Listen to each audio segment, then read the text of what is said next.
লিদ্দীন হানিফা ফিতরাতাল্লাহি আল্লাতী ফাতারান নাস আলাইহা লা তাবদীলা লিখালকিল্লাহ। ফজলুল ইসলাম কিতাবের এই অধ্যায়ে ছিলাম যে আল্লাহর দ্বীনের জন্য দ্বীনকে নিজের চেহারাকে সুপ্রতিষ্ঠিত রাখে। এর অর্থ হচ্ছে বেদাত করা যাবে না, শিরিক করা যাবে না, ফিতরাতের উপর টিকে থাকতে হবে। যারা ফিতরাতের উপর নাই, পরিবর্তন হবে, তাদের পরিণাম কি হবে? যারা ফিতরাতের উপর থাকবে না, পরিণাম কি হবে? তাদের কি পরিণাম হবে এটা কিন্তু উল্লেখ করা হয়েছে। তারা রাসূলুল্লাহ সাল্লাল্লাহু আলাইহি ওয়াসাল্লাম হাউস থেকে পানি পান করতে পারবে না। এটা আলোচনার পরে তিনি আরো কিছু দলিল নিয়ে আসছেন যে ইসলামের উপর কেন টিকে থাকতে হবে, এটার উপর দলিল নিয়ে আসছেন, বুঝে আসছে। এবং বলতে চাচ্ছে যারা ফিতরাতের উপর টিকে থাকবে না এরাই শেষ পর্যন্ত দাজ্জাল অনুসরণ করবে। শেষের কথা এটাই ছিল, যারা ফিতরাতের উপর থাকতে পারবে না, যে ফিতরাতের উপর আল্লাহ মানুষকে সৃষ্টি করেছেন, স্বভাবজাত দ্বীন ইসলামের উপর সৃষ্টি করেছেন, যারা এর উপর টিকে থাকতে পারবে না এরাই কিন্তু দাজ্জাল অনুসরণ করবে, কারণ তারা তখন খুব দ্রুত বলতে যাবে। আর যারা দ্বীনের উপর সুপ্রতিষ্ঠা, এরা ইস্তেকামত বলে। কোরআনে কারিমে আল্লাহ তাআলা এটা বলেছেন, ইন্নাল্লাযীনা ক্বালু রাব্বুনাল্লাহ সুম্মা ইসতাকামু তাতানাজ্জালু আলাইহিমুল মালায়েকাতু আল্লা তাখাফু ওয়া লা তাহজানু ওয়া আবশিরু বিল জান্নাতি আল্লাতী কুনতুম তুআদুন। আর রাসূলুল্লাহ সাল্লাল্লাহু আলাইহি ওয়াসাল্লামকে বলা হয়েছিল, ইয়া রাসূল আপনি তো দেখি বৃদ্ধ হয়ে গেছেন। তিনি কি বলেছেন? শাইয়াবাতনি হুদুন ওয়া আখাওয়াতুহা, হুদ এবং তার বোনেরা আমাকে বৃদ্ধ বানিয়ে দিয়েছে। হুদের এই আয়াতটি, কোন আয়াতটি? ফাস্তাকিম কামা উমিরতা, যেভাবে নির্দেশ দিয়েছে আমি দ্বীনের উপর সেভাবে সুপ্রতিষ্ঠিত থাকি। আল্লাহ তাআলা যেভাবে নির্দেশ দেওয়া হয়েছে আপনাকে, এবং তা আখাওয়াত মানে এরকম আরো আয়াত আছে যেগুলো ইস্তেকামতের নির্দেশনা দেওয়া হয়েছিল সাল্লাল্লাহু আলাইহি ওয়াসাল্লামকে। তো এই জন্য দ্বীনের ইস্তেকামত থাকাটা হচ্ছে, কখনো ফিতরাতে পরিবর্তন না করাটা হচ্ছে নির্দেশনা। তো গত পর্বে আমরা যেটা আলোচনা করেছি যে অনেক মানুষ পরিবর্তন হয়ে যাবে, যেটা হুযায়ফা ইবনে ইয়ামান রাদিয়াল্লাহু আনহু বর্ণনায় আসছে। মানুষদের মধ্যে একটা দিন ছিল, কদিন পরে পরিবর্তন হতে হতে একটা এমন অবস্থা যাবে যে এটা তখন ইসলাম হয়ে যাবে, অপরিচিত হয়ে যাবে, তার বিভিন্ন তনকে। এবং শেষে এমন অবস্থা হবে দুআতুন আলা আবওয়াবি জাহান্নাম, তারা মনে করবে যে হেদায়েতের দিকে আহ্বান করতেছে, অথচ তারা হচ্ছে দুআত ইলা আবওয়াবি জাহান্নাম। এদের মধ্যে এক গোষ্ঠী হবে এরকম যারা জেনে শুনে দিচ্ছে, এরা তো কুফরি করে যাচ্ছে। আরেক গোষ্ঠী মনে করবে হেদায়েতের দিকে আহ্বান জানাচ্ছে, অথচ তারা কিসের দিকে আহ্বান জানাচ্ছে? জাহান্নামের দিকে আহ্বান জানাচ্ছে। এরকম অবস্থা, যারা এরকম অবস্থায় কি করতে হবে এটাও বলে দিয়েছে, তালজাম জামাআতুল মুসলিমিনা ওয়া ইমামাহুম, মুসলিম জামাতকে আঁকড়ে ধরো। মুসলিম জামাতের কথা আমরা বলেছিলাম, মনে আছে কি? আহলুস সুন্নাতি ওয়াল জামাত। আহলুস সুন্নাত ওয়াল জামাত সবসময় এক ছিল। এইখান থেকে সব ফেরকা বের হয়, যেটা আলাদা হইলেই বুঝবো যে এটা আর আহলুস সুন্নাত ওয়াল জামাতে নাই, এরা আহলুস সুন্নাত ওয়াল জামাতের অন্তর্ভুক্ত না। তাহলে এরপরে বলা হয়েছে যে এই অবস্থা যদি আমার ইমাম এবং জামাত কিছু না থাকে কি করবে? বলছে ফাতাজিল তিলকাল ফিরাক, তখন তোমার কাজ হবে ফেরকা ছেড়ে দিলে তুমি সুস্থ থাকতে পারবে, আর যে কোনো ফেরকায় ঢুকলেই তুমি আর সঠিক কথা থাকতে পারবে। ইসলামের সাথে আগে পিছে যত রকমের শব্দ লাগবে তত ইসলামকে ভাগ করা হবে। ইসলামের সাথে আগে পিছের কোনো শব্দ লাগতে পারবে না। ইসলাম, এই জন্য এটাই ফজলুল ইসলাম অধ্যায় কিতাবে তিনি নিয়ে আসছেন, মূল ইসলামকে আঁকড়ে ধরতে হবে। এরপরে বলছেন যে এরা এই সুম্মা মাঝে এরপর দাজ্জাল আসবে, দাজ্জালের অনুসারী বেড়ে যাবে। কারা অনুসরণ করবে? দ্বীনের উপর যারা ইস্তেকামত থাকতে পারবে না, ফিতরাতের উপর যারা থাকতে পারবে তাদের তারা ঠিক থাকতে পারবে না। এরপরে তিনি আবুল আলিয়া থেকে একটা তথ্য এনেছেন। ক্বাল আবুল আলিয়াকে রুফাই ইবনে মেহরান আর-রিয়াহি, বিখ্যাত একজন তাবেঈ, যিনি ইমাম ইবনে আব্বাস রাদিয়াল্লাহু আনহুর ছাত্র। আবুল আলিয়ার তাফসীর ইমাম বুখারী প্রচুর আনে, মুজাহিদের তাফসীরও তিনি আনেন। আর আবুল আলিয়া মুফাসসির হিসেবে সেরা। আবুল আলিয়ার তাফসীরের মধ্যে একটা গুরুত্বপূর্ণ তাফসীর আপনারা জানেন, সেটা কি? সালাতের অর্থ সানা আল্লাহ, সানা মিনাল্লাহ, আল্লাহর পক্ষ যখন আল্লাহর পক্ষে সালাত হবে, ইন্নাল্লাহ ওয়া মালাইকাতুহু ইউসাল্লুনা আলান নবী, যখন আল্লাহর পক্ষ থেকে সানা হবে, সালাত হবে, তখন অর্থ হবে কি? সানা আলা রাসূল মা ইস্তাহাক, রাসূলের প্রশংসা করা যতটুকু তিনি হকদার। অর্থাৎ যখন সালাতটা আল্লাহর পক্ষ থেকে হবে তখন এটা হবে রাসূলের প্রশংসা করা, কথা বুঝছেন তো? আর সালাত যদি ফেরেশতাদের পক্ষ থেকে হয় তখন দোয়া হবে, কিন্তু আল্লাহ থেকে যখন হবে তখন সেটা হবে উত্তম প্রশংসা। এটা আবুল আলিয়ার একটা তাফসীর। আবুল আলিয়ার তাফসীরকে অনেক সময় অনেক গুরুত্বপূর্ণ তাফসীর গণ্য করা হয়, যদিও আবুল আলিয়ার মুরসাল হাদিস গ্রহণযোগ্য না। কারণ আবুল আলিয়ার মুরসালগুলোর মুসনাদ করা কঠিন, কারণ তিনি কার থেকে সব হাদিস নিয়েছেন বর্ণনা করেন নাই। যেমন সাঈদ ইবনে মুসাইয়্যিবের সমস্ত বেশিরভাগ হাদিস যেগুলি মুরসাল, এগুলি কার? আবু হুরায়রা রাদিয়াল্লাহু আনহু। আবু হুরায়রা রাদিয়াল্লাহু আনহু। ইব্রাহিম আন-নাখাইর মুরসাল বেশিরভাগই হচ্ছে আসওয়াদ এবং আলকামা রাদিয়াল্লাহু রাহিমাহুল্লাহ। তারা কার থেকে বেশিরভাগ মুরসাল করলেই ইবনে মাসউদ রাদিয়াল্লাহু থেকে, ইবনে মাসউদ থেকে, অথবা হ্যাঁ ইব্রাহিম আন-নাখাই থেকে। ইব্রাহিম আন-নাখাই হচ্ছে ইবনে আব্দুল্লাহ ইবনে মাসউদ রাদিয়াল্লাহু থেকে। না, ভুল হচ্ছে আমার, একটা হচ্ছে ইব্রাহিম আন-নাখাই, তার কথা বলছি। ইব্রাহিম আন-নাখাই যদি কোনো ইব্রাহিম আন-নাখাই যদি কোনো কিছু করে মুরসাল করে, তো তিনি আসওয়াদ এবং আলকামা থেকে। আলকামা কার থেকে? ইবনে মাসউদ থেকে। এবার তারা বলে, এবং তারা বলেও রাখছে এগুলি অনেকটা গ্রহণযোগ্য। কিন্তু আবুল আলিয়ার মুরসালগুলো এরকম না, কিন্তু তার তাফসীরটা সেরা। আবুল আলিয়ার তাফসীর পেলে এই জন্য দেখবেন যে ইমাম ইবনে কাসির আবুল আলিয়ার তাফসীর উল্লেখ করেছে, ইবনে তাবারিও আবুল আলিয়ার তাফসীর উল্লেখ করেছে। আবুল আলিয়া কি তাফসীর করছে একটা আমরা শুনি, কি বলতেছে? হ্যাঁ, তাআল্লামুল ইসলাম পড়েন।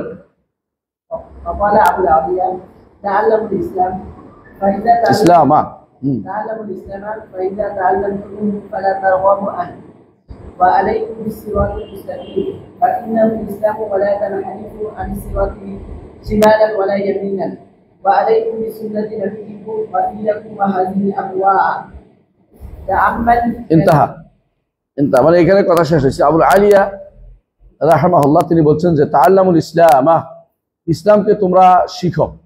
তাআল্লামুল ইসলাম, ইসলামকে তোমরা শিখো। ফাইজা তাআল্লামতুমু, যদি তখন তোমরা ইসলামকে শিখে ফেলবা, ফালা তারগাবু আনহু, এখান থেকে বেরিয়ে যেও না। তাহলে প্রথম হচ্ছে ইসলামকে শিখা, দ্বিতীয় হচ্ছে ইসলাম থেকে মুখ ফিরিয়ে না থাকা। রাগিবার পরে যে আন হয় তখন মুখ ফিরিয়ে থাকা অর্থ হয় ওমা ইয়ারগাবু আন মিল্লাতি ইব্রাহিম ইল্লা মান সাফিয়া নাফসা, আই মিল্লাতি ইব্রাহিম থেকে মুখ ফিরিয়ে থাকা।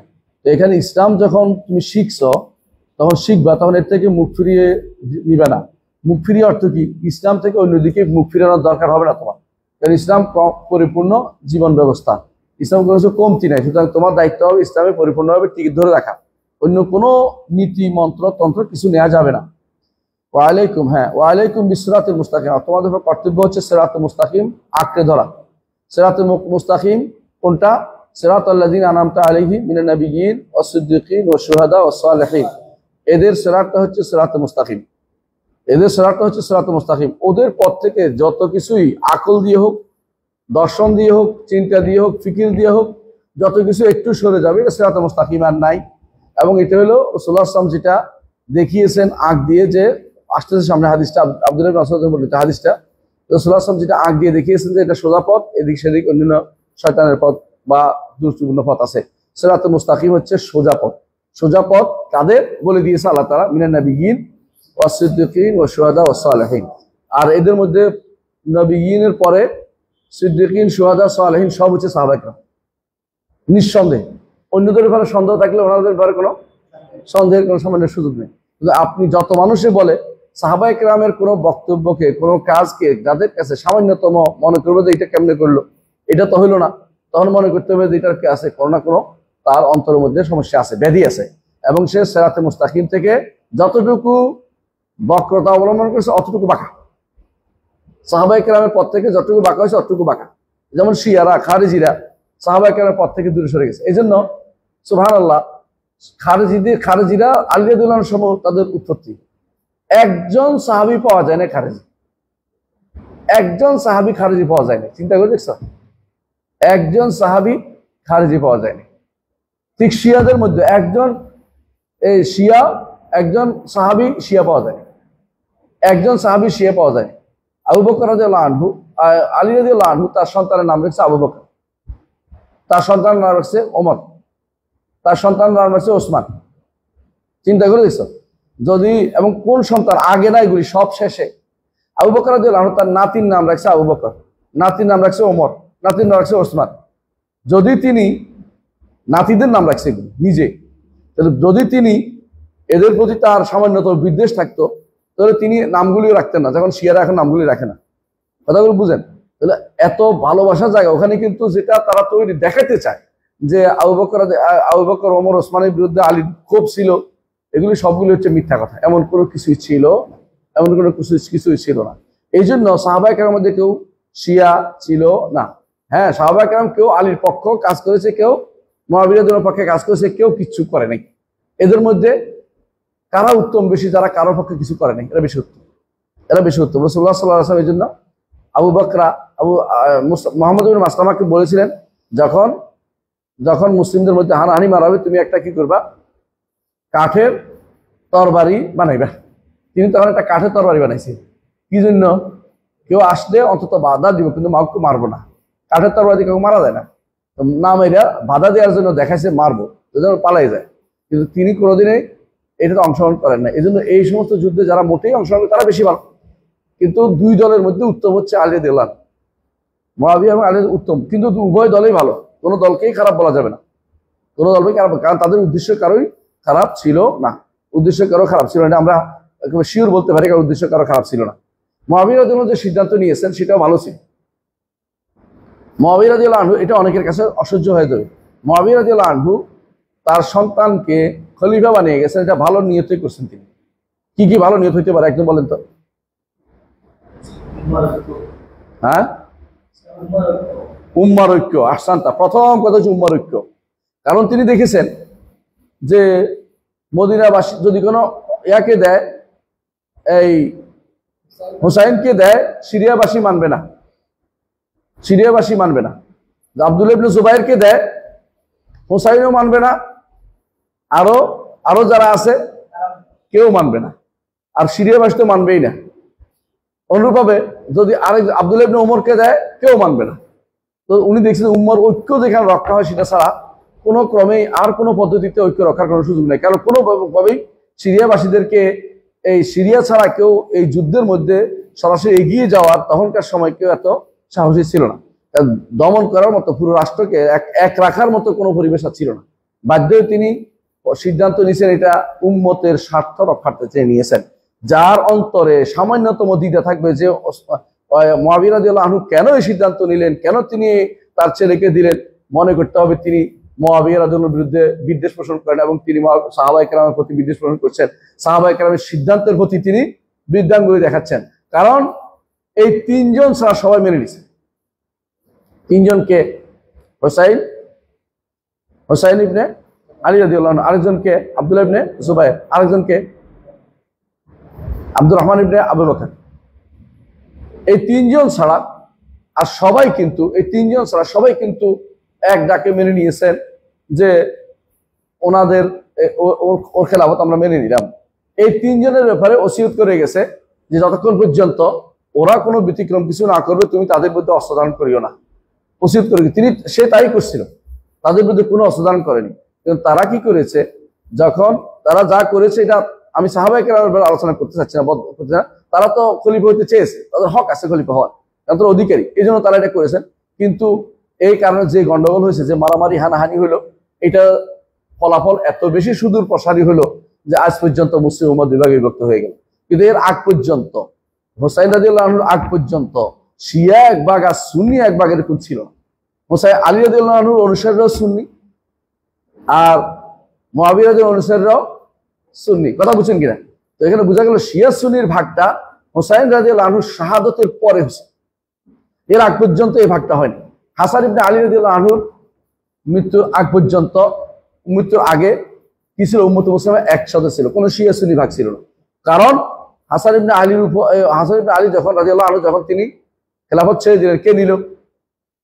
মুআবিয়া রাদিয়াল্লাহু আনহু। আর মুআবিয়া রাদিয়াল্লাহু আনহুর উপরে সারা মুসলিম বিশ্ব একমত হয়েছিল। এর চেয়ে একমত আলী রাদিয়াল্লাহু আনহু এবং ওসমান, এরপরে আলী, আবু বকর, ওমর, ওসমানের পরে এইভাবে ঐক্যমত আর কোথাও প্রতিষ্ঠিত হয়নি। এইভাবে ঐক্যমত, এবং আলী রাদিয়াল্লাহু আনহুর খেলাফতে ঐক্যমত ছিল না, কিন্তু তিনি হক খলিফা বা হক ছিলেন, কিন্তু ঐক্যমত না, এত ঐক্যমত আর কোথাও হয় না যখন কার উপরে হয়েছিল? মুআবিয়া রাদিয়াল্লাহু আনহুর উপরে। মুআবিয়া রাদিয়াল্লাহু আনহু যে সিদ্ধান্ত দিয়েছিলেন সেটার ব্যাপারে আমাদের এত বাড়াবাড়ি করে শেষ পর্যন্ত আমাদের যারাই বাড়াবাড়ি করে কেন এটা করলেন, তারা কিন্তু এর চেয়ে ভালো কিছু আনতে পারে নাই, বরং তারা এখন কাফেরদের দেওয়া থিওরিকে তারা এখন আওড়াচ্ছে। অথচ কাফেরদের থিওরির থেকে মুআবিয়া রাদিয়াল্লাহু আনহুর সিদ্ধান্ত কিন্তু অনেক উন্নত ছিল, এবং তিনি মুসলিম বিশ্বের একতা চেয়েছেন, ঐক্য চেয়েছেন, এবং ঐক্য ছাড়াটা তার জন্য একটা ওয়াইজ ছিল, এবং আমি এই জায়গাতে যদি কোনো ওমর বা অন্য কেউ থাকতেন তারা এই সিদ্ধান্ত বাইরে যাইতেন না। কারণ হচ্ছে মুসলিম বিশ্বে ঐক্য দরকার, যার উপরে মুসলিমরা একমত হবে তাকে দেওয়া দরকার। তিনি অন্য কাউকে দিলে সেখানে ঐক্যমত রক্ষা করা কঠিন হইতো, এটা তিনি ভালো করে বুঝছিলেন। যে অন্য কোথাও সিরিয়া বলো, মিশর বলো, অথবা ইরাক বলো বা অন্য সব জায়গায় কেউ এই মতে ঐক্যমত পোষণ করতো না কারো উপরে। যেভাবে মুআবিয়া রাদিয়াল্লাহু আনহুর উপরে সবাই একমত ছিল, তার কথার উপর সবাই একমত ছিল, পরবর্তীতে এটাই তাদের চলতো, মানে এটার উপরে তারা তিনি সিদ্ধান্ত এটার উপরে চলবে। কারণ এই ধারা বজায় থাকলে কাফেররা ভয় পাবে। কারণ যুদ্ধক্ষেত্রে কারা কাজ করতো? সিরিয়ানরা। যুদ্ধের নেতৃত্ব সিরিয়ানরা দিয়েছে। আপনারা ভালো করে জানেন যে মুআবিয়া রাদিয়াল্লাহু আনহুর ছেলে ইয়াজিদ, সে যুদ্ধ করেছে কনস্টান্টিনোপল।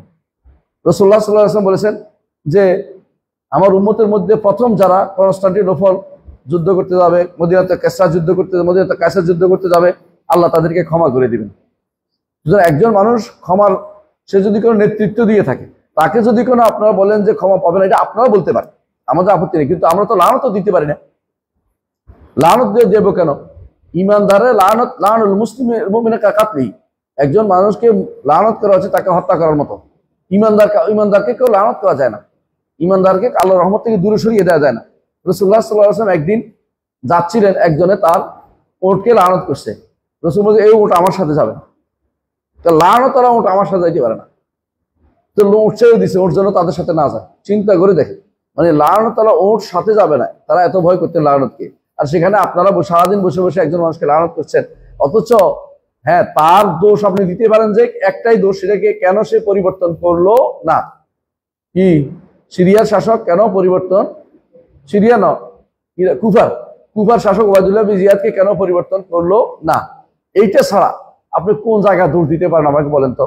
কারণ মুহাম্মদ ইবনে হানাফিয়া বলতেছেন আমি তার কাছে ছিলাম 1 মাস, আমি তাকে দেখছি সালাত আদায় করতে, আমি তাকে দেখছি ভালো কথা বলতে, আমি তাকে দেখছি সে কোন রকমের খারাপ কিছু তার মধ্যে আমি দেখি নাই। মুহাম্মদ ইবনে হানাফিয়া কে ছিল? মুহাম্মদ হানাফিয়া কে ছিল? আলী রাদিয়াল্লাহু আনহু এক ছেলে, আলী রাদিয়াল্লাহু আনহুর আরেক ছেলে। এই ছেলে ইয়ার ঘরের না, মানে ফাতেমার ঘরের না। ফাতেমা রাদিয়াল্লাহু আনহার মৃত্যুর পরে আলী রাদিয়াল্লাহু আরেকটা বিয়ে করেছেন। সেই বিয়ের সন্তান একটা ছিল, তার নাম হচ্ছে মুহাম্মদ ইবনে হানাফিয়া। মুহাম্মদ ইবনে আলী ওর নাম ছিল। হানাফিয়া কিন্তু মায়ের দিকে শাসন করে, কারণ তার মা ছিল বনু হানিফে, তিনি বিয়ে করেছেন পরবর্তীতে, এই জন্য মুহাম্মদ হানাফিয়া বলে। মুহাম্মদ হানাফিয়া তিনি বলছেন আমি 1 মাস ছিলাম কোথায়? সিরিয়াতে, শামে। আমি শামে 1 মাস ছিলাম, আমি তাকে আপনার যেগুলো বলে এগুলি দেখি নাই। তারা কি বলে? মদ খাইতো, তারপরে এটা করতো, জুয়াবাজি করতো, দুনিয়ার। আমি এগুলি কিছু দেখি না, তার মধ্যে আমি খারাপ কিছু দেখি নাই। একজন মানুষকে আপনি বদনামি করতে হলে তো প্রমাণ লাগবে। ইতিহাস বলে যেগুলি তার নামে প্রচলন হয়েছে কি তিনি মদ খাইছে, এটা করছে, ওইটা সবগুলি মিথ্যা। আর যারা বলে যে তিনি হুসাইন রাদিয়াল্লাহু আনহুর মাথা নিয়ে ছড়ি ঘুরাইছেন, এটা ডাহা মিথ্যা কথা। হুসাইন রাদিয়াল্লাহু আনহুর মাথা কোথায় নেয় নাই? দামেস্কে যায় নাই। কোথায় ছিল? এটা কুফাতেই ছিল, কুফাতে দাফন করা হয়েছে। এইটাতে যে অন্যায়টা করেছে, এটা করছে ওবায়দুল্লাহ বিন জিয়াদ। ওবায়দুল্লাহ বিন জিয়াদ সেখানে ছড়ি ঘুরাইছে, এই জন্য পরবর্তীতে আল্লাহ তাআলা তারা শাস্তি দিয়েছেন। প্রমাণিত সত্য যে যখন ওবায়দুল্লাহ বিন জিয়াদের লাশ আনা হয়েছে, সাপ একটা ঢুকছে তার মাথার ভিতরে, সাপে তাকে শাস্তি দিয়েছিল সাপের পক্ষ থেকে। মানে এটা একটা প্রমাণিত সত্য হয়ে গেছে। পরবর্তীতে তারা তো মেরে ফেলছে, তাদের মেরে ফেলা হয়েছে, ওবায়দুল্লাহ বিন জিয়াদকে মেরে ফেলা হয়েছে। মুসাব ইবনে জুবাইরের পক্ষ থেকে মারছে, মানে আব্দুল্লাহ ইবনে জুবাইরের ভাই। তো যখন মারা হয়েছে, অথবা মুখতার ইবনে আবু উবাইদের দ্বারা মারা হয়েছে, যেটা হোক, তখন কিন্তু তারে এরকম শাস্তি দিয়েছে, মানুষ অপমানিত করেছে, কারণ সে নাসিবি ছিল। নাসিবি মানে বুঝেন তো? আলী মানে আলে বাইতের বিরোধী যারা, তাদেরকে নাসিবি বলে। নাসিবি আলাদা, শিয়া আলাদা। আহলুস সুন্নাহ হলো সবসময় মাঝখানে, যারা বাড়াবাড়ি সব দিকে করছে। শিয়া যারা বাড়াবাড়ি করে দিকে, আর ওরা শত্রুতার দিক দিয়ে বাড়াবাড়ি করে, নাসিবি ওরা। তো নাসিবি ছিল সে, কিন্তু আহলুস সুন্নাহ কখনো আলে বাইতের সাথে কখনো শত্রুতা পোষণ করে নাই, তাহলে এই যে অবস্থা, এইটা যে নিয়ে গেছে কোথা পর্যন্ত? সিরিয়া শামের যে করছে বলতে, শামে সে এটা করে নাই। এমনকি যখন তাকে ওখানে দেওয়া হয়েছে, সে কিন্তু অনেক কাঁদছে, পরিবারও কাঁদছে, তার পরিবাররাও কাঁদছে, কারণ তাদের নিজস্ব পরিবার লোক, বংশের লোক। তারা তাকে সসম্মানে মদিনা পাঠিয়ে দিচ্ছে, নোমান ইবনে মুকরানের মাধ্যমে ছায়া দিয়ে তাকে দিয়ে মদিনা পাঠাতে, এবং তাকে সাথে নিছে ততক্ষণ পর্যন্ত না তারা দেখা না গেছে, ততক্ষণ পর্যন্ত বেরিয়ে তাদের পিছিয়ে পিছিয়ে হাঁটছে। এটাও প্রমাণিত সত্য। এগুলো অস্বীকার করবে কারা? শিয়ারা বা শিয়াদের দোষ যারা আছে, সুফিরা, এগুলো অস্বীকার করবে না। আমরা নাকি এজিতি হয়ে গেছে, ইতিহাসের ধারা কি এজিদি ধারা? এই ইতিহাসের বিশুদ্ধ ধারা হচ্ছে আহলুস সুন্নাত ওয়াল জামাতের দ্বারা। মিথ্যাচার করে আমাদের লাভটা কি? দ্বিতীয় আরেকটা কথা কয় যে মদিনাবাসীকে আক্রমণ করছে, মদিনাবাসী আক্রমণ করছে, কথা সত্য, কিন্তু এর আগের কথা বলবে না কেন করছে। মদিনাবাসী কি করছে? আব্দুল্লাহ ইবনে জুবাইর রাদিয়াল্লাহু আনহুর অনুসারী হইতে গেছে তারা। মদিনাবাসীরা কার উপরে প্রথমে বায়াত করছে কোন তো? ইয়াজিদের হাতে বায়াত করছে না সবাই? সবাই করছে। এমনকি যখন তারা বিরোধিতা করতেছে, আব্দুল্লাহ ইবনে ওমর বলতেছে সাবধান, তোমরা এখন যেটা করতেছো এটা কিন্তু ইসলামী শরীয়ত বিরোধী, কারণ তোমরা একবার বায়াত দিয়েছো। যে ব্যক্তি একবার বায়াত দেয়, বায়াত কি করতে পারে না? বায়াত ভঙ্গ করতে পারে না। বলে যে আব্দুল্লাহ ইবনে জুবাইর আমরা বায়াত দিব। আব্দুল্লাহ ইবনে জুবাইর রাদিয়াল্লাহু আনহুর পক্ষ থেকে এক লোক এসে দাওয়াত দিছে। দাওয়াত দেওয়ার পরে মদিনাবাসীদের মধ্যে একজন যুবক বেশি বেশি হামাস নিয়ে আগুন লাগাই দিতে পছন্দ করে যারা, তারা কি করছে? ইয়াজিদের পক্ষ থেকে যে মদিনা শাসক ছিল তারে আক্রমণ করে তার লোকদেরকে লুণ্ঠন করে মাইরা টাইরা পিড়ে দূরে দিচ্ছে। মানুষ মারছেও কয়জন। এটা শুনে তো সে খেপবেই। খলিফাতুল মুসলিমিনকে চুপ করে বসে থাকবে? খলিফা আছে, তখন তার লোককে মেরে ফেলছে, তারাই দিছে। এখন কি তাহলে মদিনা আরেকটা রাষ্ট্র হলে ভালো হইতো? মদিনা একটা রাষ্ট্র হলে ভালো হইতো? তাহলে মদিনা দমন করতে হবে বাধ্যতামূলক। এটা নিয়ম, ইসলামের নিয়ম হচ্ছে কোনো এলাকা যদি কোনো তোমার থেকে সরে চলে যায়, তাকে তোমাকে যে কোনো মূল্যে তাকে বসে আনতে হবে। ওয়াইন তায়ফাতান মিনাল মুমিনিনা ইকতাতালু ফাআসলিহু বাইনাহুমা ফাইন বাগাত ইহদাহুমা আলা আল-উখরা ফাকাতিলুল লাতী তাবগী হাত্তা তাফি ইলা আমরিল্লাহ। এটা রাসূলের নির্দেশ। যখন তোমাদের প্রথম কারো বায়াত হয়ে যাবে, এরপরে কেউ বায়াত দাবি করবে, তখন শেষেরটাকে মেরে ফেলো। রাসূল হাদিস এটা অস্বীকার করতে পারবেন না। তো এরা কি করছে? যখন মদিনাবাসীরা বাড়াবাড়ি শুরু করছে, তখন তিনি পাঠাইলেন, সেনাবাহিনী পাঠাইছে যে মদিনাকে তোমরা, মদিনাবাসীকে তোমরা অবশ্যই তোমার করতে হবে। কে পাঠাইছে? এটা নিয়ন্ত্রণ আনতে হবে। কিন্তু মদিনার এখানে বাড়াবাড়ি কি করছে জানেন? ওই যে মদিনাবাসী তিনি জিনা ব্যভিচার করাছে 3 দিন, এটা পুরো মিথ্যা কথা। ইতিহাস দেখা গেছে এই বর্ণাগুলো যারা বর্ণনা সবগুলো শিয়া। মানে এই যে অংশটুকু, যুদ্ধ করছে, যুদ্ধে মারামারি হয়েছে, মারা গেছে, কিন্তু 3 দিনের জন্য মদিনা হালাল করে দিয়েছে, যে হালাল করার ক্ষমতা তার আছে নাকি? এটা মিথ্যা কথা। এই মিথ্যা কথাগুলি রচনা করছে শিয়ারা। এই শিয়া বর্ণনা হচ্ছে ইয়াকুবি বর্ণনা করছে, মাসউদি বর্ণনা করছে। দেখবেন এই শিয়া বর্ণনা কোনো আহলুস সুন্নাত ওয়াল জামাতের লোকেরা বর্ণনা করে নাই। আহলুস সুন্নাত ওয়াল জামাতরা কি ঘুমাইছিল নাকি? আহলুস সুন্নাত ওয়াল জামাতরা এই বর্ণনা করে না, অর্থ এটা সত্য না। এরা কি করে? বেদাতিরা কি করে? বিশেষ করে সুফিরা আর শিয়ারা, তারা মনে করে তো এই বর্ণনা তো আসছে, এই বর্ণনা তোমাদের লোকে বানাইছে, আমাদের লোকেরা তো বানায় না। আহলুস সুন্নাত ওয়াল জামাত বক্তৃতা বানায় না, মানে কথা বানায় না, তোমাদের লোকেরা বানাইয়া একটা বর্ণনা করছে। এখন তোমাদের পক্ষের লোককে আমরা দেখতে পাচ্ছি তোমাদের মৃত্যু, কথা বুঝো কিনা? আমাদের দিকে রাসূলের হাদিস পাই, এরপরে আরেকটা যে বানোয়াট, আমরা কি করি? বানোয়াট শেষ। কিন্তু আমরা যে বলি যে এটা বানায় না, তো এটার মতো একটা আনো, এটার মতো আমি কেন আনবো? এটা তো নাই হবে না, এটার মতো আমি কোথেকে আনবো? এরা এই বর্ণনাগুলি আলহামদুলিল্লাহ দেরাসে স্টাডি হয়ে বোঝা গেছে যে মদিনাবাসীকে যে বলছে যে শেষ করে দিবে, এটা মিথ্যা কথা। ইমাম আহমদের বক্তব্য দেওয়া হয়। ইমাম আহমদ ইবনে হাম্বল বলছে যে ইয়াজিদকে আমরা তার থেকে হাদিস নিব না, তার উপর দোয়া করবো না। বলছে কেন? মদিনাবাসীদের সে খারাপ ব্যবহার করেছে। কি করেছে? যুদ্ধ করেছে, আর কি করেছে? হত্যা করেছে, এই দুইটা পাইছে। কিন্তু এইখানে আবার কেউ কেউ যোগ করে দিচ্ছে যে মদিনাবাসী অপকর্ম করেছে, এটা মিথ্যা কথা। এটা ইমাম আহমদ ইবনে হাম্বল বলেন নাই। আহমদ ইবনে যুদ্ধ বলছে ওদের মধ্যে থাকা উচিত, কিন্তু বাড়তি কথা যোগ করছে কারা? শিয়ারা যোগ করে দিছে। তাহলে বোঝা গেল যে ইস্তেকামাত আলা দ্বীনের মূল কথা এটাই, যে যারা মানহাজুল হুজুর ছিল তারা কারা? সাহাবায়ে কেরাম, তাবেঈন, আইম্মায়ে মুজতাহিদিন। এদের চেয়ে উত্তম কোনো মানহাজ, উত্তম কোনো তরিকা হইতে পারে না। এরাই হচ্ছে, এটার নাম হচ্ছে মানহাজ, যে এই পদ্ধতি থাকা। এটার নাম হচ্ছে সিরাতে মুস্তাকিমে নিজেকে ধরে রাখা। সিরাতে মুস্তাকিম থেকে সরে গেলেই মানহাজ থেকে সরে যায়। এইটারে আমরা মানহাজ নাম দিয়েছি, কারণ এটা হচ্ছে চলার পদ্ধতি। দুনিয়ার জীবনে আপনাকে প্রত্যেকটা কাজে মাথায় কারা রাখবেন? সাহাবায়ে কেরাম। যে সাহাবায়ে কেরাম কি এরকম করেছে কিনা, যদি করে প্রমাণ আছে কিনা, যদি করে সেটার প্রমাণ আছে কিনা। আমরা কালকে পরীক্ষা করতে করতে দেখলাম যে একজনের যে বক্তব্য করছে ওমর রাদিয়াল্লাহু আনহু, যখন মিম্বরে দাঁড়াইছে, তখন তার খুতবা দিতে করে আমরা খুতবা শুনবো না, সালমান নাকি দাঁড়াইছে। এটা মিথ্যা কথা, এটা একদম ডাহা মিথ্যা কথা। এমন কোনো ঘটনা ঘটে নাই। ঘটনার প্রমাণ হচ্ছে 200 বছর পরে এসে উতবি নামক এক ব্যক্তি এই ঘটনা বর্ণনা করছে। 200 বছর কেউ বর্ণনা করে না, কি আসমান থেকে নাযিল হলো কাছে? এটা উতবি কি করতো? সে ছিল মদখোর, মদ খাইতো। উতবি মদ খাইতো, আর উতবি বানোয়াট গল্প করতো। উতবির গল্প এর মধ্যেও আছে, ইবনে কাসিরও আনছে উতবির গল্প। এটা দিয়া ওই দাওয়াত রাসূলুল্লাহ সাল্লাল্লাহু আলাইহি ওয়াসাল্লামের কাছে এক লোক এসে কানছে যে ইয়া খায়রা মান তুফিনাত বিল কাআযুব, এটা ওইটাও উতবির গল্প। এই উতবি হচ্ছে সে কিচ্ছা কাহিনী বর্ণনা করতো জায়গা জায়গা ঘুরে ঘুরে। এরকম আমাদের দেশে এখন অনেকেই কিচ্ছা বর্ণনা করে, দেখবেন। আপনি আশ্চর্য হয়ে যাবেন যে ওই যে আপনাদের তথাকথিত অমুক বিন তমুক একটা নাট্যকার আছে না, নাট্যকারে কিচ্ছা কইছে কি শুনছেন তো? হ্যাঁ, ওই খুঁজে পাচ্ছে না আল্লাহ তাআলা কারে মন কার নাকিরে বান্ধা রাখছে। কত বড় ঢাকা, কত বড় শয়তান। মানে আল্লাহ তাআলার মানে আল্লাহ খুঁজে পাচ্ছে না, কথা বলছে। আল্লাহ তাআলা বলে সমস্যা হয়ে যাচ্ছে, আজেবাজে কথাবার্তা বলছে। এগুলো ইমান নষ্টকারী না?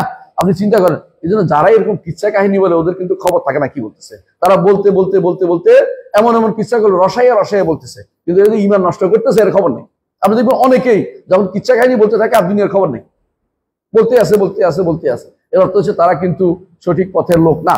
উদ্বি বানাইছে এই ঘটনা এখন আমাদের লোকদের মুখে মুখে চলতেছে। এমনকি দুর্ভাগ্যবশত অনেক যারা নেতাদের মুখে মুখে এগুলি চলতেছে, এগুলি দিয়ে তারা ওয়াজ করে দুনিয়া ভরাইতেছে এবং এটা দিয়ে দলিল দিচ্ছে যে ইসলাম হচ্ছে গণতন্ত্রের নাম। এটা গণতন্ত্র কি হলো? এটার মধ্যে এটা যদি কোনো সত্য হয়, সত্য নাই, সত্য হলো এটা হলো কি কথা বলার স্বাধীনতা। সবসময় ইসলাম কথা বলার স্বাধীনতা ছিল, কিন্তু ইমামকে সামনে রেখে বর মজলিসে অপমান করার সিস্টেম ইসলামে নাই। কথা বুঝতে পারছি? রাষ্ট্রপ্রধানকে কখনো বর মজলিসে অপমান করার সিস্টেম ইসলামে দেয় নাই। এই সিস্টেমটা সম্পূর্ণরূপে বানোয়াট খারেজি সিস্টেম। এই সিস্টেম রাসূলুল্লাহ সাল্লাল্লাহু আলাইহি ওয়াসাল্লামের প্রথম কে বলছিল? খারেজি বলছিল। কি বলছিল খারেজি? জারিয়া মোহাম্মদ ইনসাফ করো। এটা কোনোদিন সাহাবী কেউ বলছিল? কোনোদিন কোনো সাহাবী বলতে পারছে? তাহলে এই জাতীয় কথা কোনো ইমামের পিছনে যত বড়ই হোক বলতে পারে না। ওমর রাদিয়াল্লাহু আনহুর সামনে এটা কে বলবে? কেউ বলতে পারে এই জাতীয় কথা। এমন কেউ যে বলে, আরেকটা কথা বলে যে কি ওই যে ওমর রাদিয়াল্লাহু আনহু যখন বলছে তোমরা বেশি বেশি মহৎ দিও না, এক মহিলা বলছে আল্লাহ বলছে এটা, তুমি কেমন এটা বলো? আল্লাহ বলছে যে আমরা এক কেন্তার দিতে বলছে, এক ট্রাক দিতে বলছে। কেন্তার তো ট্রাকের মতো, তো ট্রাক দিতে বলছে, আপনি কেমন এটা বলেন? বলছে মহিলা ঠিক বলছে, আমি ওমর ভুল করছি। এই জাতীয় ঘটনা ঘটে না, এটাও বানোয়ার কথা, এটাও বানোয়ার, এটা শুদ্ধ নাই ঘটনা। তাহলে মানুষ বানোয়ার কথাই দলিল দেয়, অথচ আসার দেখে না, সহি আসার দেখে দলিল দিতে আপনাকে। কারণ যে কোনো কাজ ওমর, এই ইসলামের নিয়ম হচ্ছে যে আপনার দায়িত্ব হচ্ছে যদি কোনো কাউকে নসিহত করতে একান্তে করবেন, না করলে কি করবেন? ঘটনাটা শুদ্ধ করবেন, ঘটনাটা ভুল বলবেন, মানুষ সাবধান হোক। কথা বুঝছেন কিনা? আজ একান্তে বলতে না পারেন, আপনার দায়িত্ব শেষ। আপনি ঘটনাটা ভুল বলেন, ব্যক্তির উপর আক্রমণ করা আপনার দায়িত্বের ভিতরে পড়া। যদি কোনো সেটা কি হয়, যদি এমন ব্যক্তি হয় যিনি কি ক্ষমতায় আছেন, যিনি ক্ষমতায় নাই, তার ব্যাপারে সাবধান করবেন। যে ব্যক্তি মিথ্যা বানোয়ার কথা বলে, এই যে সাবধান, তার ব্যাপারে সাবধান করার দায়িত্ব আমাদের। এটাই ইসলামের শরীয়তের নিয়ম। ক্ষমতাসীনদের ব্যাপারে বাড়াবাড়ি করা এটা ইসলামের নিয়মের ভিতরে পড়ে না, এটা আপনারা জানেন। তো এখানে যেটা আসছিল, আবুল আলিয়া রহমতুল্লাহ আলাইহি যেটা বলতে চাচ্ছেন যে দীনুল আলাইকুম বিসিরাতুল মুস্তাকিম, সিরাতুল মুস্তাকিম তোমার থাকা ফরজ। হ্যাঁ, ফাইন্নাহুল ইসলাম, এটা হচ্ছে ইসলাম। এর আগে পিছে যা চলে যাবে, সিরাতুল মুস্তাকিম যে এদিক সেদিক তাকাইলে ইসলামে থাকবে না। কেন? তখন তারা ফের খাতে চলে যাবে। ওয়ালা তানহারিফু আনিস সিরাতি ইয়ামিনা ওয়া শিমালা, সিরাত থেকে ডানে বামে যাবে না, সিরাত থেকে ডানে বামে যাবে না। ইয়ামিনা ওয়া শিমালা, ওয়া শিমালা ওয়া ইয়ামিনা। ওয়া আলাইকুম বিসুন্নতি নবিয়িকুম সাল্লাল্লাহু আলাইহি ওয়াসাল্লাম, তোমাদের দায়িত্ব হচ্ছে সুন্নতে রাসূলের সুন্নতকে আঁকড়ে ধরা। রাসূলের সুন্নত কি কথায় আছে না, কাজে আছে না? কাজে কথায় আছে না? রাসূল কি বলেছেন? আপনারা দয়া করে, আপনারা কেউ আমার কথা বলা শোনার দরকার নাই। আব্দুল্লাহ জাহাঙ্গীর রহমতুল্লাহকে একজন বলছে আপনার কথা না শুনতে বলে সবাই। তো উনি বলছিলেন আমার কথা না শুনে চলবে, আল্লাহ কোরআন তো পড়তে হবে, রাসূল হাদিস তো পড়তে হবে, এটা শুনেন না, অন্তত এটা শুনে চলবে, আমার কথা শোনার দরকার নেই। ঠিক আপনারাও এই ইমারার মাসালায়, রাষ্ট্র ক্ষমতার মাসালায় কারো কথা শুনেন না। ইমাম মুসলিম রহমতুল্লাহ আলাইহি কিতাবুল ইমারা, দয়া করে সবাই এটা একবার পড়বেন। কিতাবুল ইমারা একবার পড়বেন, পারবেন না? এটা সহজ জিনিস। হাদিসগুলো একবার পড়েন, আপনার মনে হবে যে আপনি কতটুকু ভুলের মধ্যে আসেন বা শুদ্ধ মাসা স্পষ্ট হয়ে যাবে। কিতাবুল ইমারা পড়বেন। এই জন্য কিতাবুল ইমারা, এই জন্য আমরা যখন ছাত্র ছিলাম আমাদের ওস্তাদে কিতাবুল ইমারা আলাদা পড়াইতো। বলতে না, এটা পড়ার দরকার আছে, কারণ হঠাৎ করে মানুষ কি হইতে পারে, মাথা গরম করে ফেলতে পারে। এখন যেহেতু হাদিসে পড়ায় বেশিরভাগ শুরু থেকে শেষ পর্যন্ত, মাঝখানে পড়ায়, এবার আর গুরুত্ব দিচ্ছে না। অনেক যুবক হঠাৎ করে হয়ে যাচ্ছে, খারিজি হয়ে যাচ্ছে বা খারিজি বলা চলে যাচ্ছে। কিতাবুল ইমারা পড়লে বুঝবেন যে রাসূলুল্লাহ সাল্লাল্লাহু আলাইহি ওয়াসাল্লাম কতটুকু গুরুত্ব দিয়েছে শান্তি শৃঙ্খলা রক্ষাকে। আপনি বুঝতে পারছেন? শান্তি শৃঙ্খলা রক্ষার বাইরে আপনি হঠাৎ করে মাথা গরম করে একটা কিছু করবেন, এর পরিণতি কত খারাপ হয় আপনি এখন গাজাকে দিয়ে বুঝেন। গাজাতে যে আক্রমণ করেছে 6 অক্টোবর নাকি, হ্যাঁ 7 অক্টোবর যে আক্রমণ পরিণতি কত মানুষ গেছে? 3.5 লাখ মুসলিম মারা গেছে। 3.5 লাখ মুসলিম মারা গেছে। আপনি কি করবেন? বর্তমানে গাজার 80% গাজা কিন্তু ওদের দখলে চলে গেছে, আর যেটা আছে ওই অংশ তারা কিন্তু ছড়াই দিবে। আপনি কি করতে পারছেন শেষ পর্যন্ত? কি লাভ করছেন এটা দিয়ে? আপনি কি লাভ করছেন? এরা বলছে যে একটাই যে আমরা একটা ষড়যন্ত্র ছিল, ষড়যন্ত্র বন্ধ। কি ষড়যন্ত্র ছিল? কিছুই না, এদেরকে আগুন পিছন দিয়ে আগুন দিয়ে দিছে, পিঠে তাল দিয়ে দিছে, শুরু কর, আমরা আসি। যখন এরা মারা গেছে তখন কি আছে, ওরা নিজেরা যখন শান্তি চুক্তি করছে আমেরিকার সাথে, ওদের নামও নেয় নাই, নামও উল্লেখ করে নাই। কারণ সুন্নি মরে গেছে, অসুবিধা কি? সুন্নি মরলে তো ওদের লাভ, শিয়া বাড়লো, ওরাই চিন্তা করে নাই কোনোদিন। আপনারা সবসময় খুশি থাকেন এই সমস্ত বক্তব্য নিয়ে। এরা কোনোদিন মুসলমানদের বন্ধু না, সবসময় শিয়ারা মুসলমানদের শত্রু ছাড়া কিছুই না, এটা আপনাকে বুঝতে হবে। আপনাদেরকে লাগিয়ে দিয়ে ওরা আনন্দে দেখতে থাকে কি ঘটনা ঘটছে, দেখি কি হয়েছে, দেখি। নাউজুবিল্লাহ। সবাব তিনি যেটা বলছেন, ইয়াকুম হাযিল আহওয়া, এই যে প্রবৃত্তি তার না হইয়া মানুষ বিভিন্ন রকমের ভাগ ভাগ হয়, এ থেকে তোমাদেরকে দূরে থাকতে হবে। এরপর তাআম্মাল কালাম আবিল আলিয়া, কে বলতেছে এটা? ইমাম শাইখুল ইসলাম মাহমুদ বিন আব্দুল্লাহ রাহমাতুল্লাহ বলেছেন, তাআম্মাল কালাম আবিল আলিয়া, আবিল আলিয়া রাহমাতুল্লাহ আলাইহির কথাটাকে একটু চিন্তা করেন। মা আজাল্লাহু, হাদা মা আজাল্লাহু, মা আজাল্লাহু, কতই না গুরুত্বপূর্ণ, সম্মানিত, মর্যাদাপূর্ণ কথা এটা, কত বড় মহৎ কথা এটা। ওয়া আরিফ জামানাহু আল্লাযী ইউহাদ্দিরু ফীহি মিনাল আহওয়াই আল্লাতী মান ইত্তাবাআহা ফাকাদ রাগিবা আন ইসলাম। আরেকটু চিন্তা করেন, আবুল আলিয়া কোন সময়? তাবেঈদের সময়। তখন কি ফিতনা বেশি ছিল না কম ছিল? কম ছিল না? কম ছিল। সাবধান করেছে, অল্প ফিতনার সময় সাবধান করেছে। এখন বেশি ফিতনার সময় কি করা উচিত? হ্যাঁ, যখন আবু আলিয়া রহমতুল্লাহ আলাইহির সময়ে ফিতনা ছিল মাত্র কয়টা? একটা দুইটা ফেরকা, অথবা সর্বোচ্চ 4টা ফেরকা ছিল। একটা ছিল কি? খারেজি, একটা ছিল শিয়া, আর একটা ছিল কাদারি, একটা ছিল জাবারি। এই সময় এত ফিতনা আর আসে নাই, বুঝছেন তো? আবু আলিয়া এত ফিতনা শুরু হয় নাই। তখনও মুতাজিলারা আসে নাই, তখনও জাহমিয়াদের তৈরি হয় নাই, তখনও মুরজিয়ারা আসে নাই, তখনও খারেজিদের খারেজ আগে ছিল, বুঝছেন তো? মানে নতুন সিস্টেম আসে নাই, মানে শুধু ওই খারেজি নাহরাওয়ানের খারেজ ছিল। এই সময়ে তিনি সাবধান করেছেন এদের সম্পর্কে। আর এখন যত ফেরকা বেরোচ্ছে, আমাদের কত বেশি সাবধান করা উচিত, কথা বুঝতে পারছি? এটা বলতেছেন তিনি। ওই সময় যদি কোনো কেউ এইগুলি থেকে, এই ফেরকার অনুসরণ করতো, ইসলাম থেকে মুখ ফিরিয়ে দিয়েছে বলা হয়তো, এখন তো সে অবস্থায় নাই। হ্যাঁ, তারপরে আসেন।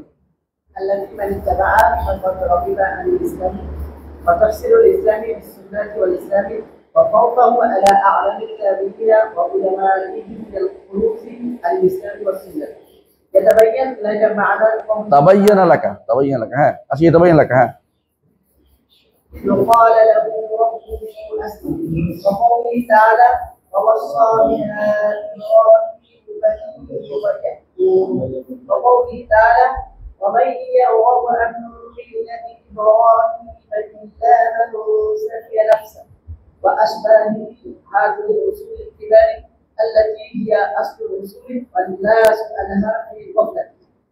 وفي معرفة هذا يتبين لك معنى الأحاديث في هذا الباب وأمثالها. আমসালিহা, ঠিক আছে। এখানে আসেন, একটা সুন্দর কথা বলছে, দেখেন তিনি কি বলছে। আলাইকুম বিসিরাতিল মুস্তাকিম ফাইন্নাহুল ইসলাম। কে কইছে এটা? আবুল আলিয়া। যে তোমার উপর কর্তব্য হচ্ছে সিরাতুল মুস্তাকিম ধরা, এটার নাম হচ্ছে ইসলাম। আহওয়া পরিত্যাগ করা, বিভিন্ন প্রবৃত্তি, বিভিন্ন ফেরকাকে পরিত্যাগ করে চলা, এটার নাম হচ্ছে ইসলাম। এই যে তিনি ইসলামের, এরপর বলছেন যে তো আলাইকুম বিসুন্নাহ, একবার বলছে সিরাতুল মুস্তাকিম, আবার নাম পেয়েছে কি আলাইকুম বিসুন্নাহ, সুন্নাতে নবীকুম, তাই তো? তো তিনি বলছেন যে ইসলাম হচ্ছে সুন্নাহ, ইসলাম হচ্ছে কিসের নাম? সুন্নার নাম, সুন্নার নাম।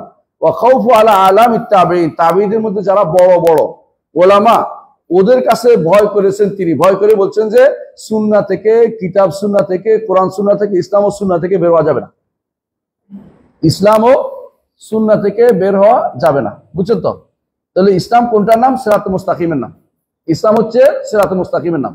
সিরাতুল মুস্তাকিম থেকে যদি এদিক সেদিক করা হয়, তাহলে সেই ব্যক্তি ইয়ামাইনে ও সীমালঙ্ঘন করলে ইসলাম থেকে সে মুখ ফিরিয়ে নিল।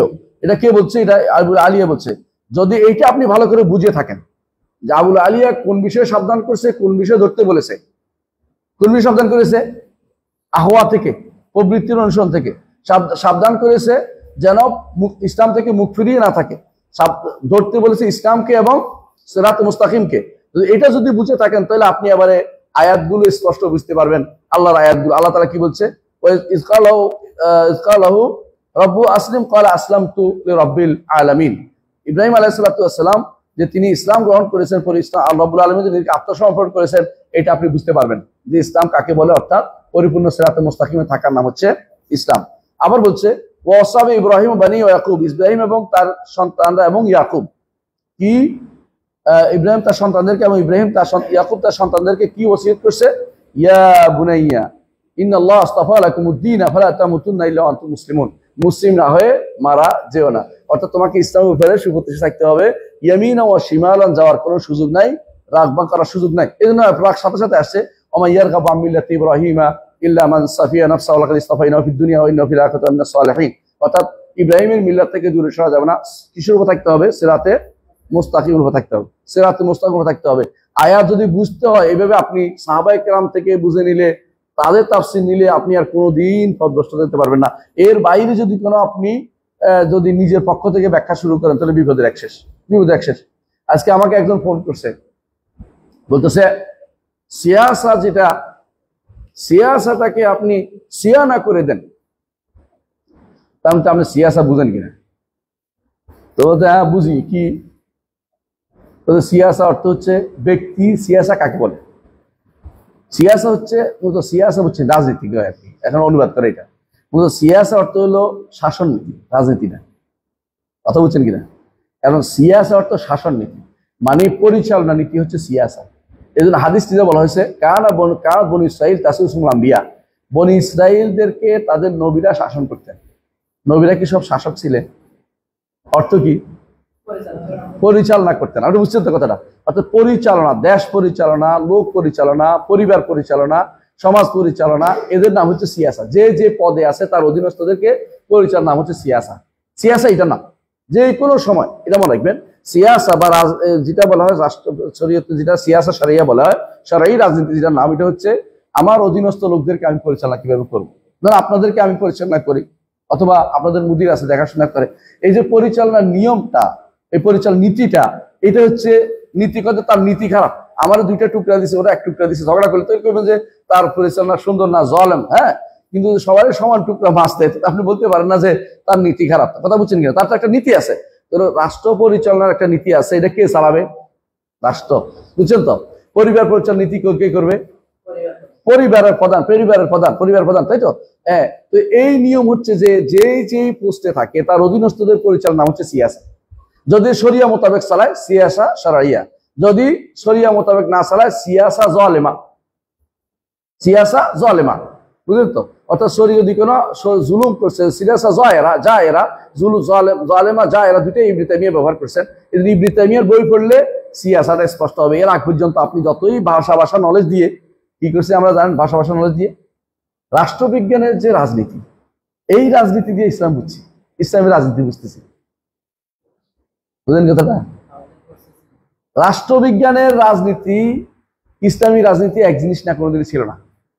রাষ্ট্রবিজ্ঞানের যে রাজনীতি, এটা ইসলামের রাজনীতি না, এটা হারাম রাজনীতি। আপনি কথাটা বুঝেন। কারণ রাষ্ট্রবিজ্ঞানের রাজনীতি হচ্ছে ভাওতাবাজি করা। কে কেমনে ঘায়েল করে ক্ষমতা দখল করতে পারবে, কে কোনো সুন্দর একটা বক্তৃতা দিয়ে আরেকজনকে ঠেকাইতে পারবে। দুজনে বক্তৃতা করে, দুজনে কি করে, ডিবেট করে। যারটা দেখা যায় যে কথায় পারতেছে না, তখন বলে ওর তো কিছু হবে না, ওরই ভোট দিয়ে পারে। বুঝলেন না? এই সিস্টেম ইসলামে কোনোদিনে ছিল না। ইসলামে ছিল তাকওয়া এবং ফরজগারির ভিত্তিতে নেতৃত্ব, নির্বাচন। তাকওয়া থাকবে, ফরজগারি থাকবে, দিনদারি থাকবে, এটা দেখে নির্বাচন ছিল। এবং সেটা হলো আলাদা, এটার নাম রাজনীতি না, এটা নির্বাচন। রাজনীতি এটা হচ্ছে রাজাকে নির্বাচন করবেন, এবং রাজা যেটা চালাবে ওইটা হলো রাজনীতি। পার্থক্য বুঝছেন কিনা?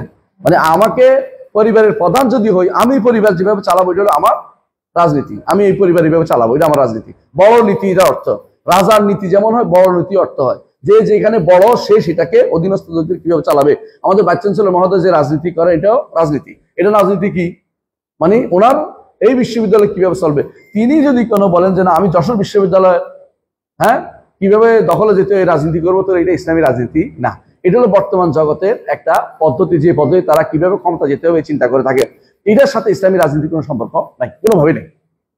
এখন যদি আপনি মনে করেন যে ইসলামী রাজনীতি বানাবো এটা দিয়ে, এটা কিভাবে হইতো, এটা ইসলামী রাজনীতি, এটা আমি ফ্লেভার দিয়ে এটা ইসলামী রাজনীতি তৈরি করবো, তাহলে আপনাকে কিছু বলার আমার নাই। মানে আপনি কি করছেন, এখন ইসলামিয়া মদের দোকান, যে মদের দোকান ঠিক রাখলাম, ইসলামিয়া লাগাই দিলাম, এটা হবে না। এই পদ্ধতিটা হবে না কেন? আপনি যে পদ্ধতি আগাচ্ছেন এই পদ্ধতি আমাদের পদ্ধতি ছিলই না কোনোদিনই, এবং এটাকে এইভাবে যাওয়ার এইভাবে বন্ধ করতে হবে। আপনাকে নতুন পদ্ধতি আসবে, যে পদ্ধতি সরিয়ে সমর্থন করে সে পদ্ধতি আসতে হবে আপনাকে। আপনাকে সেই পদ্ধতিতে আসতে হবে, এবং সেই পদ্ধতিটা হচ্ছে সুন্দর। সেই পদ্ধতিটা কি? সেই পদ্ধতি আসলে আপনি লাভবান হবেন। লাভবান হবেন কি? যে নামাজ পড়ে, যে ব্যক্তি নামাজ পড়ে না, যে ব্যক্তি নামাজ পড়ে না সে ভোট দেওয়ার অধিকারী না। শেষ শেষ। সারা বাংলাদেশে কয় পার্সেন্ট মানুষ আবার ভোট দিবে দেখে? সবাই নামাজ পড়া শুরু করে দিবে। নামাজ পড়লে যে ব্যক্তি এই কথা বলবে সে ভোট দেওয়ার অধিকারী না। আল্লাহ রসুল বিরোধী কথা বলবে, যে ব্যক্তি শরিয়া বিরোধী আইন চালাবে, সে ব্যক্তি ভোট পাওয়ার অধিকারী না, দেওয়ার অধিকারী না। দেখবেন যে আস্তে আস্তে চলে যাচ্ছে। আপনাকে এই পদ্ধতিতে আসতে হবে, জোর করে এগুলো চালু করতে হবে এটা, কারণ এটাই হচ্ছে শরীয়তের পদ্ধতি। আমি শরীয় পদ্ধতি বাদ দিয়ে শয়তানের পদ্ধতি আইনা এবার শরীয় পদ্ধতি ফ্লেভার দিলে হবে নাকি? হ্যাঁ, কত করে রং লাগাই দিলেন, এরপর শরিয়া রং, সেই রং দিলে শরিয়া রং হয় না। আপনাকে এটা কিভাবে তৈরি করতে হবে আপনারা চিন্তা করে বের করবেন। আপনি ওইটার মধ্যে সময় ব্যয় করেন না। কোনটা? কাফেরদের নীতিতে সময় ব্যয় করেন। নিজেরা আপনাদের কিতাবে আল্লাহ তার রসুল কি দিয়েছে এটার মধ্যে থাকেন, ওইটা সিরাতে মুস্তাকিমের উপর থেকে ঠিক করেন। এইদিকে একবার টান, এদিকে গণতন্ত্র, এদিকে সমাজতন্ত্র, এদিকে হ্যাঁ সেকুলার তন্ত্র, ওইদিকে অমুক তন্ত্র, এদিকে দেশাত্মতন্ত্র, ওইদিকে কি বহুত্ববাদ। এই যে বিভিন্ন রকমের জিনিস আপনারা নিয়ে আসতেছেন দেশটার মধ্যে, এটা কি কি পাইছেন আপনারা? এরপর আরেকজন এসে বলবে আরত্ববাদ, মানে আরেকজন এগুলো কিছু বাঙালিত্ববাদ, মানে যত পারে তত বাদ, ওই বাদে সবগুলি বাদ। কি নিতে হইব? সরাসরি ইসলাম আপনাকে প্রতিষ্ঠা করতে হবে। ইসলামের যে নীতি আছে ওর ভিতরে থেকে আপনাকে কাজ করতে হবে। ডানে বামে তাকাবেন, আপনি কিন্তু ইসলামের উপর নাই। যত চালাকি করেন না কেন, একদল অবশ্যই হক কথা বলবে। এই একদল হক কথা যারা বলবে তাদের মধ্যে আপনি থাকুন, যে আমি হক কথা বলবো। আমি কি ক্ষমতায় যেতে পারবো? না কেউ ক্ষমতা যেতে পারবে? শুধু শুধু কত বছর নষ্ট করছি আমরা এই জিনিসটা না বুঝে, এই কাজটা না বুঝে। আমরা যদি কোনো এই জিনিসটা মানুষের অন্তরে ঢুকাইতে পারতাম যে এটা কিন্তু কুফরি, এই আপনার এটা কুফরি, এই যে কথা বলছেন এটা কিন্তু ইমান থাকে না। মানুষ কিন্তু আল্লাহকে ভয় করত, আল্লাহকে ভয় করত, যে ইমান থাকে না। এরপরে যেটা এরপরে টুপি মাথা দিয়ে আসলেও কিন্তু মানুষ ভোট দিত না। ইমান নাই কিন্তু ওই বেটার ইমান নাই। যে ব্যক্তি বলতেছে যে আমরা শরিয়া আইনে বিশ্বাস করি না, সে ব্যক্তি কি ইমানদার? সে ব্যক্তি ইমানদার হইতে পারে? কেউ যেটা বলে ইমানদার থাকে, তাহলে আপনি এই যে এই কথাটা আগে থেকে কোনো বলেন না, যে এরা ছোট কাল থেকে বাচ্চারা বড় হলো না কেন, না এটা বলা যাবে না। এটা বললে তো আমার ইমানে থাকে না, আমি তো মুসলমান থাকতে পারি না। অথচ একদিকে মুসলমান নাম দেখবে, হজ করতেও যাইবো, ওমরা করে আসবো, হ্যাঁ, এরপরে কাপড় ঢাকনা দিয়ে আসবো। মহিলা হইলে তো ঢাকনা দিয়ে চলে যাবো, পর্দা পুষিতে করে যাবো, কি বলে এটা, বোরকা ভরে চলে আসবো, মাথার উপরে কালো বোকরা ভরে চলে আসবো, হ্যাঁ, এরপরে তসবি টিপে এরপরে বসে বসে। আপনি তো মনে করেন বাবা রে আল্লাহর ওলি, ইমানের কোনো খবর না, আল্লাহর ওলি চলে আসতেন। এই জন্য আপনাকে জানতে হবে শরিয়ার ভিতর থেকে কাজ করতে হবে, শরিয়ার বাইরে যেতে পারবেন না। এখন যেই পদ্ধতি নির্বাচন, ইমাম রাষ্ট্রপ্রধান কিভাবে নির্বাচন নীতি আপনি করেন, এটার নাম রাজনীতি না। এটাকে নীতি কিভাবে করবেন, আপনি বর্তমান নীতির উপরে প্রতিষ্ঠিত হয়ে পারবেন না। আপনাকে মুসলিমদের কি নীতি থাকা উচিত এটা মাদ্রাসায় পড়াইতে হবে, প্রত্যেকটি মাদ্রাসায় পড়াইতে হবে, প্রত্যেকটি স্কুলে কলেজে পড়াইতে হবে যে মুসলিমদের এই নীতি থাকতে হয়। এই নীতির বাইরে মুসলিমরা অন্য কিছু অবলম্বন করতে পারে না। গণতন্ত্রের বিরুদ্ধে কোনো বই আছে বাংলাদেশে? একটা বই দেখাতে পারবেন? একটা বইও নেই। গণতন্ত্রের বিরুদ্ধে কোনো বই নেই। গণতন্ত্রের বিরুদ্ধে বই বললে এরা কি বলবো না, এরা হলো কি সন্ত্রাসী, হ্যাঁ, কি রাষ্ট্রবিরোধী, রাষ্ট্রবিরোধী কবি। অত গণতন্ত্র রাষ্ট্রবিরোধী, সমাজতন্ত্র তো আর রাষ্ট্রের মধ্যে একটা নীতি আছে না, সমাজতন্ত্রের বিরুদ্ধে। এটা তো বলেন, তো গণতন্ত্র বলেন না কেন?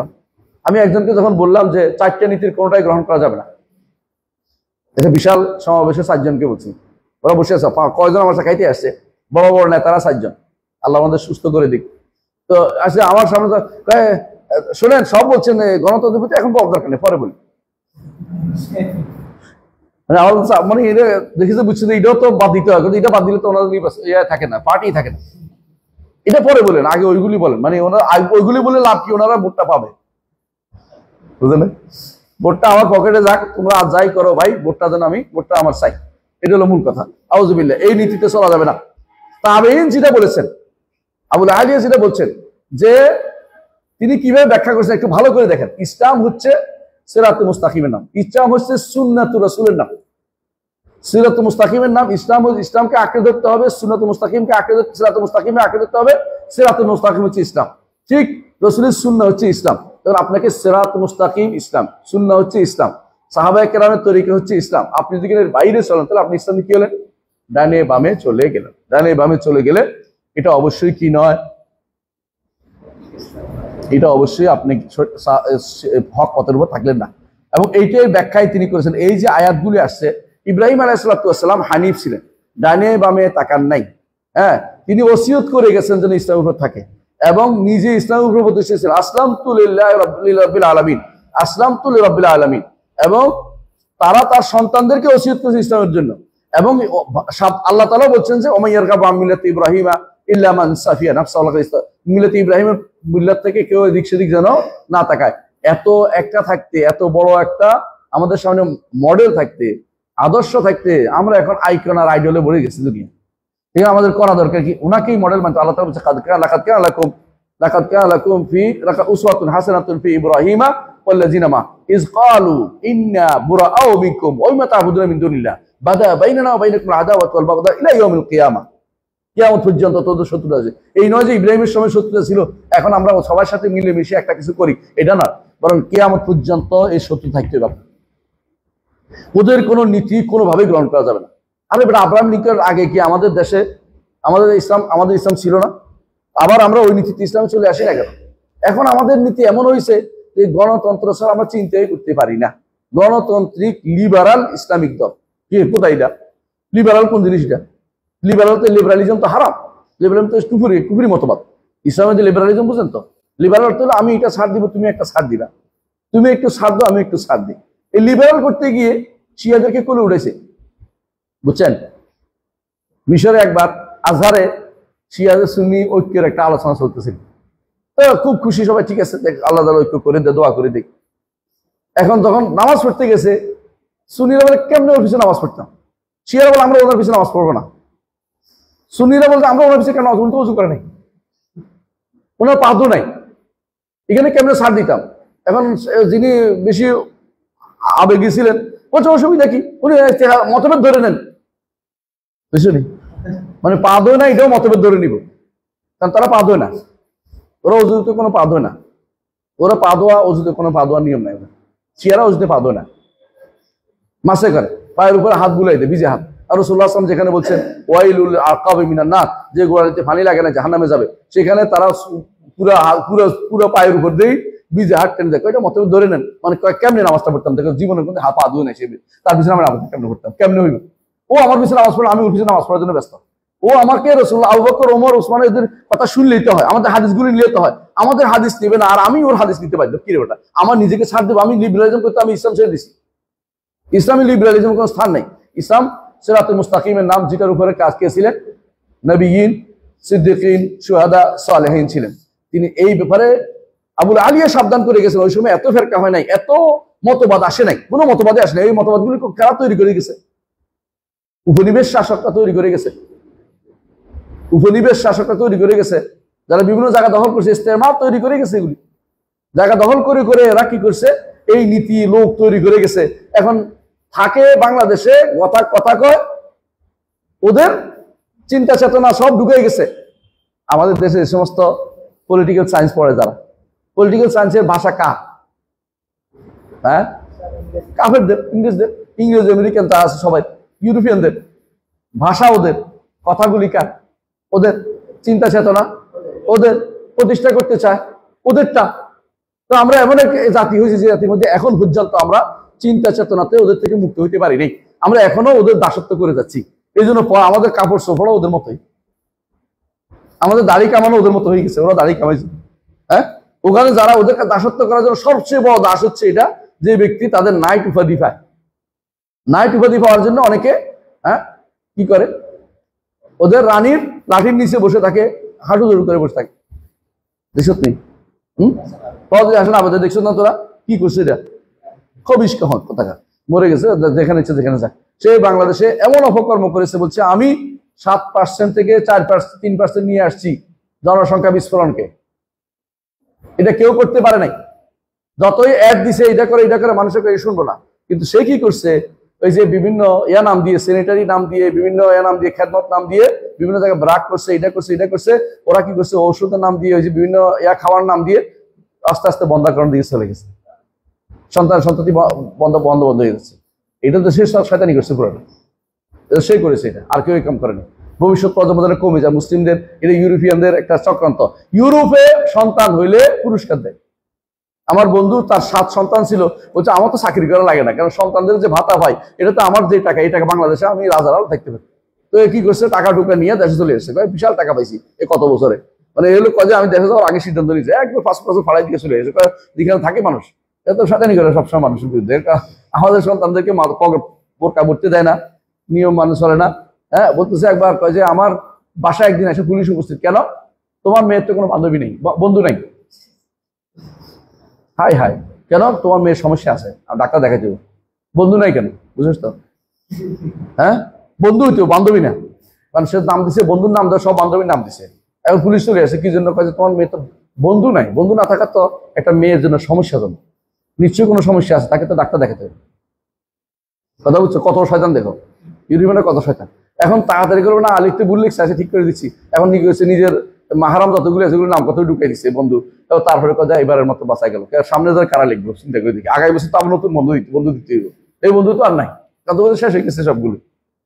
আবার বন্ধু বললে হবে না, ওরা আইডি দিতে অমুক বন্ধু অমুক এটা, কেন ওইটা কি মিলাইবে? এখন হয়তো বাবু এই দেশ থেকে পালাই চলে আসছে দেশে।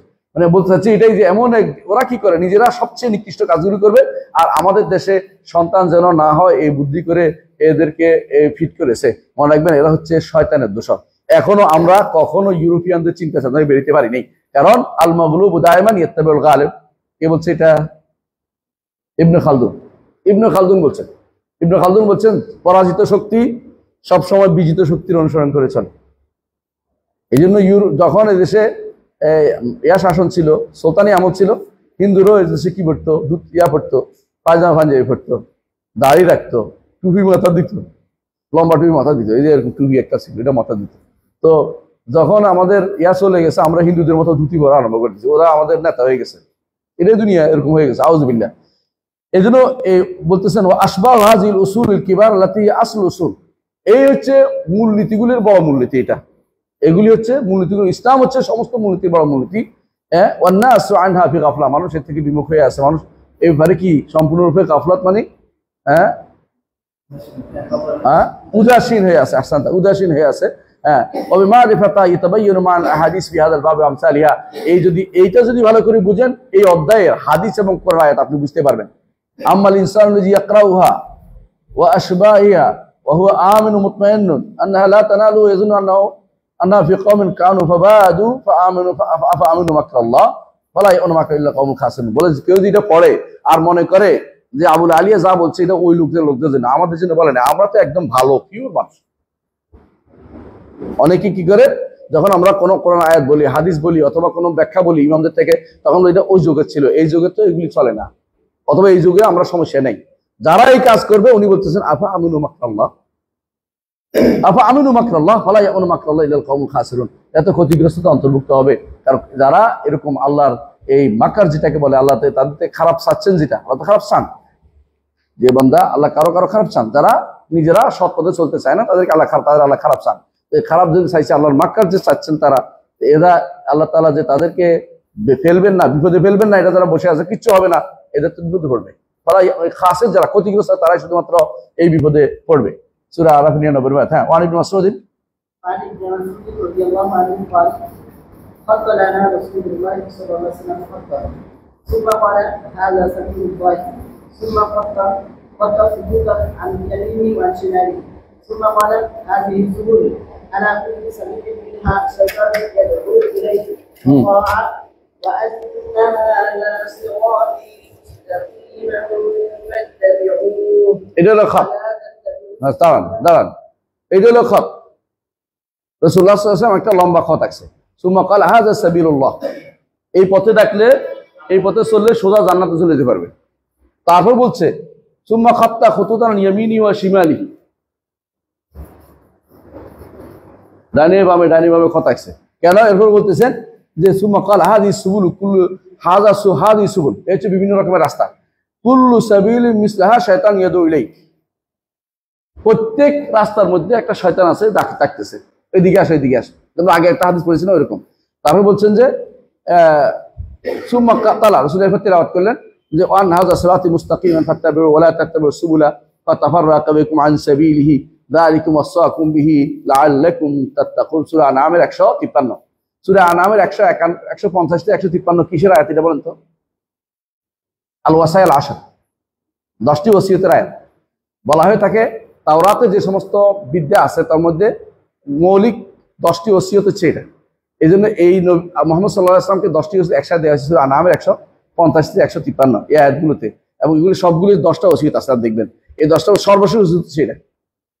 সর্বশেষ অন্যগুলি হচ্ছে প্রথমে দিচ্ছে আকীদা, তারপরে দিচ্ছে, তারপরে ওসিয়ত, প্রথম ওসিয়ত হচ্ছে আল্লাহ ছাড়া কারো ইবাদত করো না, এটার উপর। সবশেষে আবার বলছে ওয়া আন্না হাযা সিরাতি মুস্তাকিম, অর্থাৎ শুধু আকীদা থাকতে হবে না, মানহাজে তোমার শুদ্ধ থাকতে হবে। এটা সর্বশেষ এই মানহাজের আয়াত, দা আন্না হাযা সাবিলি আন্না হাযা সিরাতি মুস্তাকিম ফাত্তাকুল্লাহ তাতাবিউ সুবুলা ওয়া তাফাররাকা বিকুম আন সাবিলি যালিকুম ওয়াসাকুম বিলাআল্লাকুম তাত্তাকুন। এটা করতে পারলে তাকওয়া থাকতে পারবে। এই হাদিসটি ইমাম আহমদ নাসাই বর্ণনা করেছে। আর কিছু আছে এখানে? শেষ না? আলহামদুলিল্লাহ শেষ হয়েছে। তাহলে আর পরে আমরা বাব, আরেকটা অধ্যায় আছে, বাবুল মা জা ফি গুরবাতিল ইসলাম ওয়া ফাদলিল গুরাবা। এটার পরে ইনশাআল্লাহ আমার মনে হয় আর একটা থাকবে। ইনশাআল্লাহ আমরা এই বইটা শেষ করে আমরা আরেকটা পড়বো ইনশাআল্লাহ। সুবহানাকাল্লাহু ওয়া বিহামদিকা আশহাদু আল্লা ইলাহা ইল্লা আনতা আস্তাগফিরুকা ওয়া আতুবু ইলাইক। আসসালামু আলাইকুম ওয়া রাহমাতুল্লাহ।